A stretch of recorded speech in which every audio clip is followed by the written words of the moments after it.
వీక్షకులందరికీ నమస్కారం. మే నెల 15వ తారీఖున దేవగురువైనటువంటి బృహస్పతి ప్రస్తుత వృషభ రాశి సంచారాన్ని వదిలిపెట్టి మృగశిర నక్షత్రం 3వ పాదం మిథున రాశిలోకి అనగా మిథున సంక్రమణం ఆయన చేయబోతూ ఉన్నారు. ఈ సంక్రమణంలో భాగంగా ద్వాదశ రాశుల వారికి ఏ విధమైనటువంటి శుభాశుభ ఫలితాలు కలగబోతూ ఉన్నాయి, అలాగే ప్రత్యేకించి ఈ గురుని యొక్క సంచారానికి సంబంధించినటువంటి సందేహాలు కొన్ని ఉంటాయి. ఉదాహరణకి మిథున రాశిలో గురుని యొక్క సంచారం ప్రారంభమైనప్పుడు సరస్వతీ నదీ పుష్కరాలు అనేటువంటివి వస్తాయి. అలాగే ఈ గురుడు ప్రత్యేకించి ప్రతి సంవత్సరం గురుర్ద్వాదశ మాసాని త్రింశన్మాసంశనేశ్చరః, గురువు 12 నెలల పాటు ఒక రాశి యందు సంచారం చేస్తారు జనరల్ గా. అయితే సంవత్సరంలో ఏమవుతుంది, కొన్ని సందర్భాల్లో అతిచార గతే జీవౌ, గురునకు అతిచారము అనేటువంటి ఒక అవస్థ ఉంటుంది. అలాగే వక్రత్వము అనేటువంటి మరొక అవస్థ కూడా ఉంటుంది. అంటే సాధారణంగా గురుడు ప్రతి సంవత్సరంలోనూ కూడా 2 రాశుల్లో సంచారాన్ని చేస్తారు. ఇదే గురువు ఒక సంవత్సర కాలంలో 3 రాశుల్లోకి ప్రవేశం చేస్తే అది అరిష్ట యోగంగా చెప్పబడింది జ్యోతిష్ శాస్త్ర రీత్యా.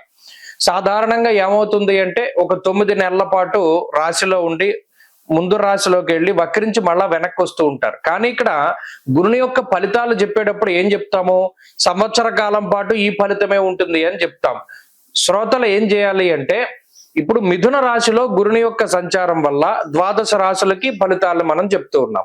మధ్యలో అక్టోబర్ నెలలో గురుడు పునర్వసు 4వ పాదంలోకి వెళతారంటే కర్కాటక రాశిలోకి వెళ్ళి మళ్ళా డిసెంబర్ నెలలో మిథున రాశిలోకి వస్తారంటే మరలా బ్యాక్ వస్తారు. ఆ 2 నెలలు మినహాయించి మిగతా 10 నెలలకి ఈ ఫలితం అనేటువంటిది అన్వయం అవుతుంది. కాబట్టి ఆల్మోస్ట్ సంవత్సరం పాటు కూడా గురుడిచ్చేటువంటి ఫలితాలు ఏ విధంగా ఉన్నాయనేటువంటి విషయాన్ని మనం చాలా క్లుప్తంగా ఈ వీడియో ద్వారా తెలుసుకొనవచ్చును. అలాగే గురుని యొక్క కారకత్వాలు కొన్ని ఉంటాయి. యజన కీర్తి గృహ కాంచన పుత్ర వస్త్ర అశ్వాది కారకో గురు, దేవగురువైన బృహస్పతి సంతానానికి కారకుడు, వాహనానికి కారకులు ఆయన. అలాగే గృహానికి భూమికి సంబంధించినటువంటి కట్టుబడులకి వాటికి కూడా కారకులు, యజ్ఞయాగాది క్రతువులకి కారకులు, తీర్థయాత్రలకి దైవ దర్శనాలకి వీటికి కారకులు. ఒక్క గురుడు జాతకంలో గోచార రీత్యా బలంగా ఉంటే, జాతకంలో బలం తక్కువగా ఉన్నా కూడా కొన్ని సందర్భాల్లో గోచార గురుడు చాలా వరకు కాపాడతారు.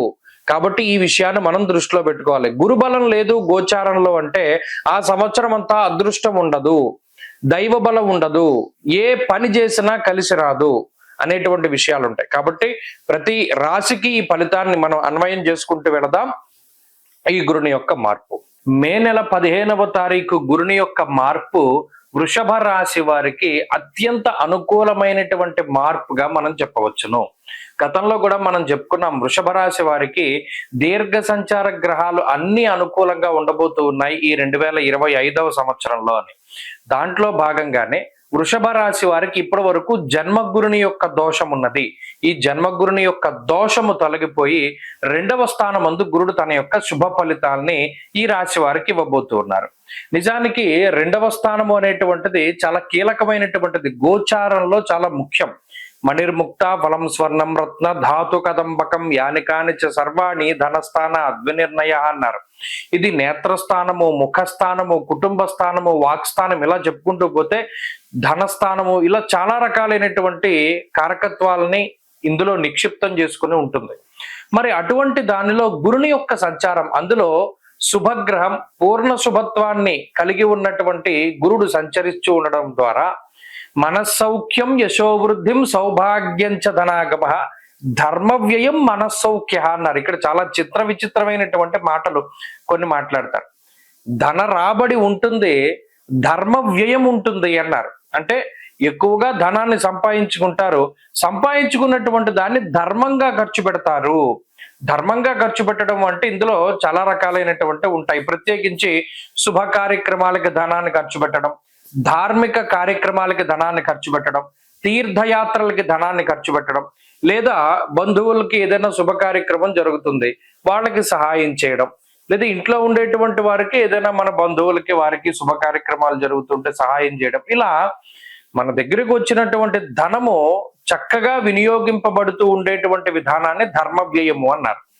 అటువంటి స్థితికి. అలాగే ఈ ధనస్థానం ముందు గురుని యొక్క సంచారం ఎప్పుడైతే ఉంటుందో వృషభ రాశి వారికి ఆయన యొక్క కారకత్వాలు పుష్కలంగా ఉంటాయి. యజన కీర్తి గృహ కాంచన పుత్ర వస్త్ర అశ్వాధికారకో గురు. ఇప్పుడు అందరికీ కాంచనము అంటే బంగారం. ఇప్పుడు చూడండి, ఏదైనా ఒక పెళ్లి పేరంటం ఏదున్నా సరే మన బంగారం కావాలి. మరి అటువంటి వాటిని కొనగలిగేటువంటి శక్తిని ఏ గ్రహం ఇస్తోంది అంటే గురువు 12 నెలల పాటు ఒక రాశి యందు సంచారం చేస్తారు జనరల్ గా అయితే సంవత్సరంలో ఏమవుతుంది, కొన్ని సందర్భాల్లో అతిచార గతే జీవవు, గురునకు అతిచారము అనేటువంటి ఒక అవస్థ ఉంటుంది. అలాగే వక్రత్వము అనేటువంటి మరొక అవస్థ కూడా ఉంటుంది. అంటే సాధారణంగా గురుడు ప్రతి సంవత్సరంలోనూ కూడా 2 రాశుల్లో సంచారాన్ని చేస్తారు. ఇదే గురువు ఒక సంవత్సర కాలంలో 3 రాశుల్లోకి ప్రవేశం చేస్తే అది అరిష్ట యోగంగా చెప్పబడింది జ్యోతిష్ శాస్త్ర రీత్యా. సాధారణంగా ఏమవుతుంది అంటే ఒక 9 నెలల పాటు రాశిలో ఉండి ముందు రాశిలోకి వెళ్ళి వక్రించి మళ్ళా వెనక్కి వస్తూ ఉంటారు. కానీ ఇక్కడ గురుని యొక్క ఫలితాలు చెప్పేటప్పుడు ఏం చెప్తాము, సంవత్సర కాలం పాటు ఈ ఫలితమే ఉంటుంది అని చెప్తాం. శ్రోతలు ఏం చేయాలి అంటే, ఇప్పుడు మిథున రాశిలో గురుని యొక్క సంచారం వల్ల 12 రాశులకి ఫలితాలు మనం చెప్తూ ఉన్నాం.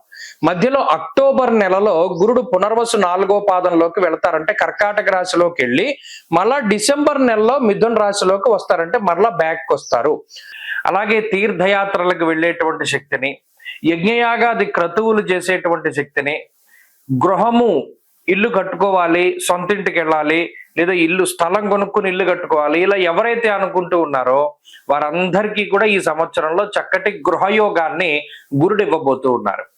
అలాగే సంతాన సంబంధమైనటువంటి కారకుడు, ఎవరైతే సంతానం కోసం ఎదురు చూస్తూ ఉన్నారో వృషభ రాశి వారికి ఈ సంవత్సరంలో చక్కటి సంతతి కలగడానికి కూడా గురుడు ఉపయోగపడతారు. కాబట్టి గురుని యొక్క మార్పు సంతాన సౌఖ్యాన్ని వృషభ రాశి వారికి ఈ సంవత్సరం ఇవ్వబోతూ ఉన్నారు.